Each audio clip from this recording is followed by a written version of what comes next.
ही अशी हलकी फुलकी खुसखुशीत आणि आतून एकदम अशी पोकळ जर चकली बनवायची असेल तर त्यासाठी चकली भाजणी आणि त्यापासून जे आपण पीठ तयार करतो ते खूप महत्त्वाचं असतं.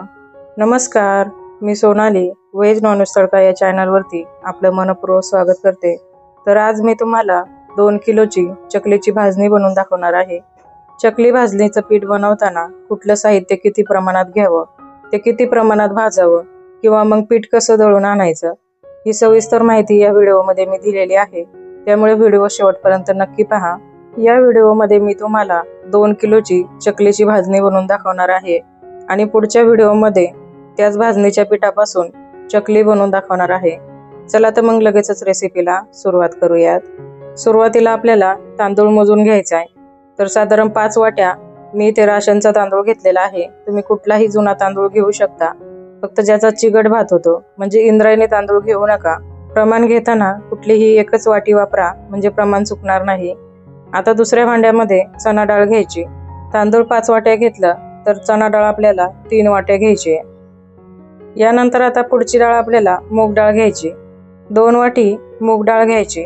तर एकाच वाटीने सर्व हे माप मी मोजून घेत आहे. यानंतर आपल्याला लागणार आहे उडीद डाळ. तर उडीद डाळ आपल्याला 1.5 वाटी घ्यायची आहे, 1 आणि अर्धी वाटी. यानंतर आपल्याला साबुदाणा घ्यायचा आहे. साधारण 1 वाटी साबुदाणा घ्यायचा. 2 किलोच्या चकली भाजणीसाठी साधारण 1.5 वाटी धणे घ्यायचे. तर इथे 2 वाट्यांमध्ये मी धणे घेतलेत. अर्ध्या वाटीला थोडं थोडं वरती घेतलंय. दोन्ही मिळून 1.25 ते 1.5 वाटीपर्यंत आहे. यानंतर आता आपल्याला पोहे लागणार आहे. तर साधारण 1 फुल वाटी पोहे घेतलेत. अर्धी वाटी जिरे घ्यायचे. डाळी आणि तांदूळ टिकवण्याकरता दुकानामध्ये याला पावडर लावली जाते. तर हे आपल्याला धुवून घ्यायचं नाही. कॉटनच्या कपड्याने सर्व डाळी आणि तांदूळ असं पुसून घ्यायचं. सुरुवातीला तांदूळ एका कॉटनच्या कपड्यामध्ये काढून घ्यायचं. इथे दाखवल्याप्रमाणे अशी याची पुरचुंडी करायची आणि असं पुसून घ्यायचं, म्हणजे यातील जी पावडर आहे ती या कॉटनच्या कपड्याला लागेल. तर इथे तुम्ही पाहू शकता, हाताला अजिबात पावडर लागत नाही. तुमच्याकडे जर वेळ असेल तर तांदूळ तुम्ही स्वच्छ धुवून उन्हामध्ये कडक वाळून घेऊ शकता. अशाच पद्धतीने उरलेल्या सर्व डाळी आपल्याला कॉटनच्या कपड्याने पुसून घ्यायच्या. डाळी आपण धुवू शकत नाही, त्यामुळे हे स्टेप करणं खूप गरजेचं आहे. तर बघा, याच पद्धतीने आता उरलेल्या डाळी मी पुसून घेते. आता हे सर्व साहित्य आपल्याला भाजून घ्यायचे. त्याकरता गॅसवरती एक जाड बुडाची कढई ठेवायची.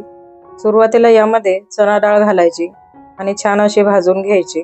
तर चणा डाळ भाजायला थोडासा वेळ जास्त लागतो. चणा डाळ भाजल्यानंतर याचा सुगंध खूप छान येतो. तर एक अर्धी चणा डाळ अशी डागळलेली दिसली की ही चणा डाळ काढून घ्यायची. चणा डाळ भाजण्याकरता साधारण 3 ते 4 मिनिट लागतात. तर ही गावरान चणा डाळ आहे, याला कुठलंही पॉलिश वगैरे नाही. भाजलेली चणा डाळ एका मोठ्या आकाराच्या परातीमध्ये काढून घ्यायची किंवा मग सुती कपड्यावरती काढली तरी देखील चालेल. आता याच कढईमध्ये तांदूळ भाजून घेऊयात. तांदळामुळे चकली एकदम खुसखुशीत होते, त्यामुळे याचं प्रमाण सर्वात जास्त घालायचं. तर तांदूळ भाजलेला कसा ओळखायचा? तांदूळ भाजल्यानंतर एकदम असा पांढरा शुभ्र होतो आणि थोडा फुलतो. भाजल्यानंतर हा तांदूळ तुम्ही पाहू शकता, पहिल्या तांदळापेक्षा एकदम असा पांढरा शुभ्र आणि थोडासा फुललेला दिसतो. तर हा तांदूळ भाजून झालाय, काढून घेऊयात. एकच मोठ्या आकाराचं भांडे घ्यायचं किंवा मग अशा पद्धतीची परत घ्यायची. त्यामध्येच आपल्याला सर्व साहित्य काढून घ्यायचं. आता कढईमध्ये मूग डाळ भाजून घ्यायची. तर मूग डाळ भाजताना गॅसची फ्लेम एकदम कमी करायची. मूग डाळ भाजायला जास्त वेळ लागत नाही. मूग डाळ आपल्याला डाग येईपर्यंत भाजून घ्यायची. मूग डाळ भाजल्यानंतर याचा सुद्धा खूप छान असा खमंग वास येतो.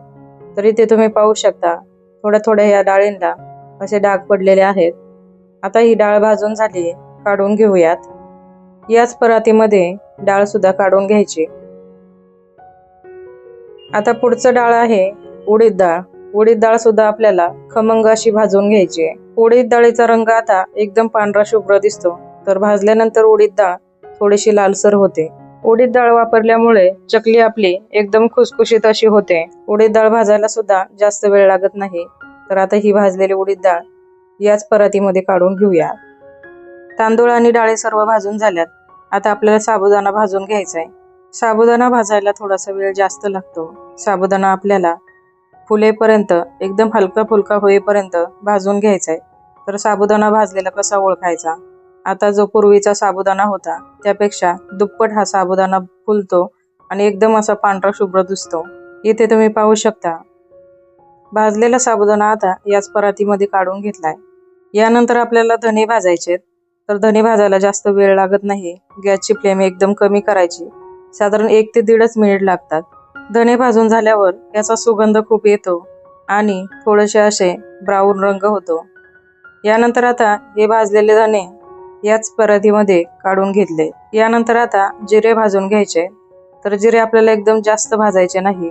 जास्त जिरे भाजले तर करपटपणा येतो, त्यामुळे अगदी मिनिटभरच जिरे भाजून घ्यायचे। एखादा मिनिटभर जिरे भाजून घेतले की त्याचा रंग सुद्धा बदलतो। आता हे जिरे सुद्धा या भाजणीवरती काढून घ्यायचे। आता कढईमध्ये पोहे घालायचे आणि छान असे कुरकुरीत होईपर्यंत पोहे भाजून घ्यायचे। चकली भाजणीचं पीठ बनवताना साहित्याचे योग्य प्रमाण घेणं खूप गरजेचं असतं। त्यासोबतच हे सर्व साहित्य चांगलं भाजून घेणं सुद्धा गरजेचं असतं। पोहे चांगले कुरकुरीत झालेत तर आता काढून घेऊयात। सर्व साहित्य आपलं भाजून झाले, आता हे थंड करून घ्यायचं। थंड झाल्यावर सर्व साहित्य आपल्याला खाऊन पाहायचे। जर ते कडक लागलं तर असं मिक्स करून घ्यायचं आणि गिरणीवरती एकदम बारीक असं दळून आणायचं। आता पीठ दळून आणताना चक्कीवरती आधी तांदूळ दळायला सांगायचं किंवा मग चणा डाळ दळायला सांगायची, त्यावरतीच हे आपल्याला पीठ दळून आणायचंय। गहू, बाजरी किंवा ज्वारीवरती जर ही भाजणी दळली तर त्याचं थोडंफार पीठ यामध्ये मिक्स होतं, त्यामुळे आपली चकली बिघडते। त्यामुळे आपल्याला चक्कीवाल्याला सांगूनच हे पीठ दळून आणायचे। चपातीच्या पिठाप्रमाणे ही भाजणी आपल्याला एकदम बारीक अशी दळून आणायची। तर इथे तुम्हाला मी दाखवते, एकदम बारीक असं पीठ मी दळून आणलंय। हे चकली भाजणीचं पीठ तुम्ही महिनाभर असं डब्यात भरून ठेवू शकता। तुम्हाला जेव्हा चकली बनवायची तेव्हा तुम्ही बनवू शकता। पुढच्या व्हिडिओमध्ये मी तुम्हाला या चकली भाजणीच्या पिठापासून कुरकुरीत अशा चकल्या बनवून दाखवणार आहे। एकदम सिंपल आणि सोप्या पद्धतीने ही उकड कशी काढायची। तसेच इथे तुम्ही पाहू शकता चकली बनवताना अजिबात कुठेही तुटत नाही किंवा मग काटे देखील चकलीला खूप छान आलेत। तळताना ही चकली तेलामध्ये अजिबात सुटत नाही किंवा मग आतून एकदम अशी पोकळ होते। त्यामुळे हा व्हिडिओ तुम्ही नक्कीच पहा। तर अशा पद्धतीने आजच्या व्हिडिओमध्ये मी तुम्हाला 2 किलोच्या प्रमाणात चकली भाजणी बनवून दाखवलेली आहे। व्हिडिओ जर आवडला असेल तर एक लाईक नक्की करा आणि चॅनलवरती नवीन असाल तर चॅनलला सबस्क्राईब नक्की करा। परत भेटूयात पुढच्या व्हिडिओमध्ये, तोपर्यंत धन्यवाद।